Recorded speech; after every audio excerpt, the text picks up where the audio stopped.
Why, hello, I'm Josi, your host, certified leadership and mindset coach. And today we're diving into a topic that's crucial for every business owner: rebuilding trust with yourself and stopping the habit of constantly comparing yourself to others. Throughout my life, the one thing that has always catapulted my journey into the next era was to trust myself and to do what I knew would make me the happiest. I wasn't always successful in doing this because, like you, I'm a human being and we all make mistakes. So there were definitely moments when I knew, oh, I could have done this differently, or maybe I should have done this earlier, or not at all. But this got me into situations like having to recover from burnout because I didn't say no to a project I didn't want to take on, or having to navigate divorce because I was too scared about what other people would think if I broke up with that guy. But if you know my story, you know that I fully recovered from burnout, that I left my previous relationship and found the love of my life, that I started my own podcast, wrote a book, moved abroad, started my own business, and so much more. And all of that is based on me trusting myself. So all of these up levels, even though maybe there was like a shit show before, like the turn for the better, are all based on that self-trust. And it is a core focus in my coaching practice as well. So, and that's because the one problem all of my clients literally share, no matter which life situation they're coming from, is that they don't trust themselves. So, whether it is in their pursuit to build a side hustle and turn it into a lucrative business, in writing a novel, in picking up a new hobby, in getting into a good exercise routine, landing their dream job, or finding their partner in life, or becoming a people leader, like scaling the business, or making it evergreen, moving it, literally whatever it is, they all thought at first they weren't able to do any of these things because of XYZ reasons. They all had the excuse finder self-sabotage type to hide away the real issue here, which is self-doubt. However, I can confirm that all of these clients have reached their goals since or during our time together in the coaching practice. And the main thing we focus on, whether directly or indirectly, was to rebuild their trust in themselves. And there are four main focus areas to go about this, which I want to share with you, as well as some very specific action steps for each that will help you to regain their trust and to use that to lead and live your best life your way. And this, by the way, is the key. Like, however, Tiffany next door is living her life, got nothing to do with you, okay? Her way ain't your way, because you are two completely different people, two completely different entities, okay? Even if you maybe have a similar upbringing, or maybe you both have gone through similar challenges, whether the similarities are, you still are hugely different, have different ideas of life, varying definitions of what success means to each of you, different preferences of how you want to live your life or run your business, which is why it's so important to create your own roadmap and follow your own intuition, to go your own way and not just copy paste what Tiffany from next door is doing. But side and aside, let's dive into the four focus areas that will help you to rebuild self-trust in yourself. First up, your mindset. This is your starting point and where you consciously kick off this journey. What we would be looking at here is to first figure out how you're holding yourself back with limiting beliefs.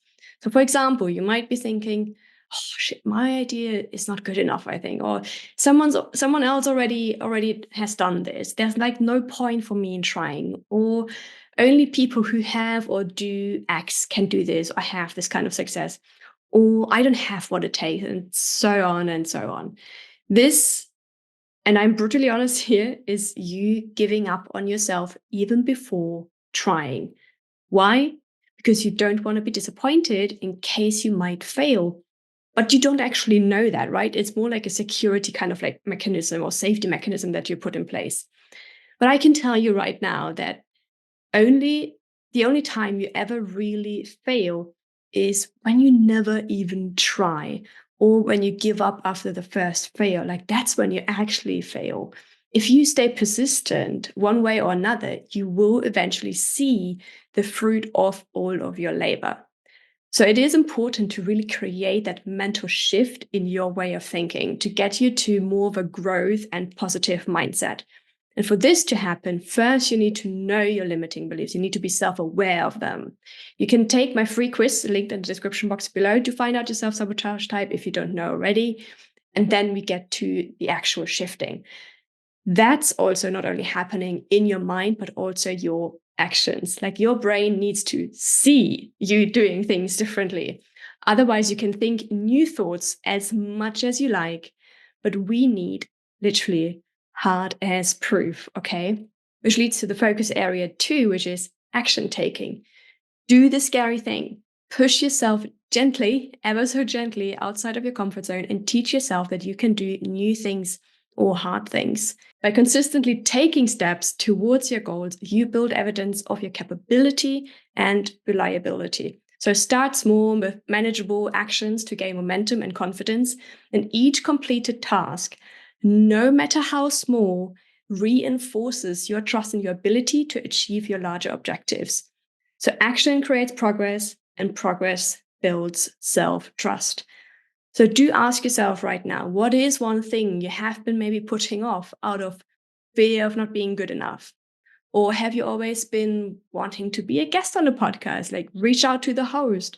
Are you scared you will trip over your own words when you go live? Well, do still go live, but maybe have a script and only do it for like 2 minutes. Or do you doubt people will buy your offers even though you know it works?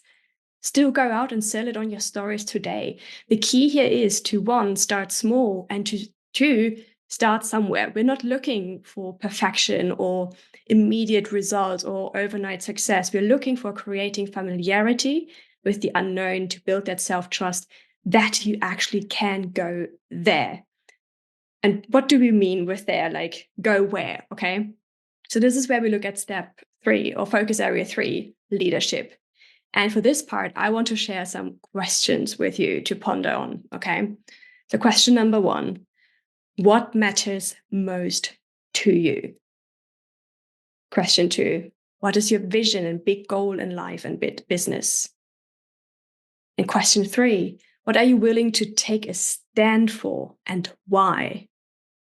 And the reason I'm asking you these questions is because they will help you to unlock your end goal, your vision, and they will also tell you the compass, aka your values that will guide you there. For example, if freedom is one of your core values, how can you embrace a life that will honor exactly that? What is a freedom-led life for you? This way, you trust your own inner compass that will, without doubt, lead you to your most fulfilled life because everything you do is in alignment with who you are at your core and no one else's. And that also brings us to the last focus area, which is well-being. You most likely can't do any of these things, and I have said this before like countless of times, if you do not have the energy, okay? If you don't have the energy, you can't do shit. To be at your best and to venture outside your comfort zone, you need to be charged up. You need to be ready. I also like to see this in this way. So well-being, right, is self-care. Self-care is self-respect. Self-respect is self-love. Self-love is self-trust. Taking care of yourself and your mental, spiritual, emotional, and physical well-being will provide you with the resources you need to keep on going. And if you keep on going, have progress, you will continue to build self-trust because you have the energy to deal with the challenges, to be at your best in your next discovery call with a client, to be vibrant in the next life. Like people will feel that and they will feel drawn to it. So my action tip here is do something today that fills up your own cup or gets you into overflow, maybe even, and makes you feel like you could take on the world or maybe even just feel refreshed and ready for the day. And this is very important, keep your promise to yourself. Take full responsibility, take full ownership, and take full leadership of your own transformation. And you will build new levels of self-trust to do your own thing.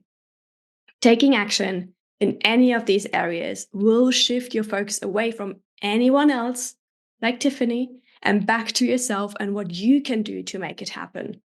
And also, if you do want to have some more tips and tricks on how to bridge the gap between your current and your best self and therefore create more self-trust, so you can live your life to the max. And I highly recommend you to grab a copy of my book, And There She Goes Her Way. The link is actually in the description box below, and you can get it either as an ebook or print.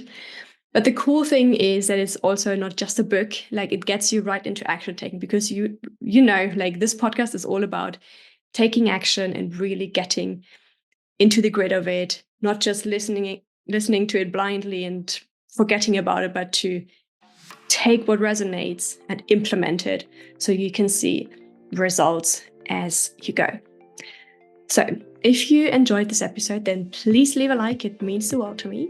Thank you very much in advance, and subscribe for more to come next week, Monday, which is actually such a good chat with another amazing guest, and I can't wait for you to tune in. See you then.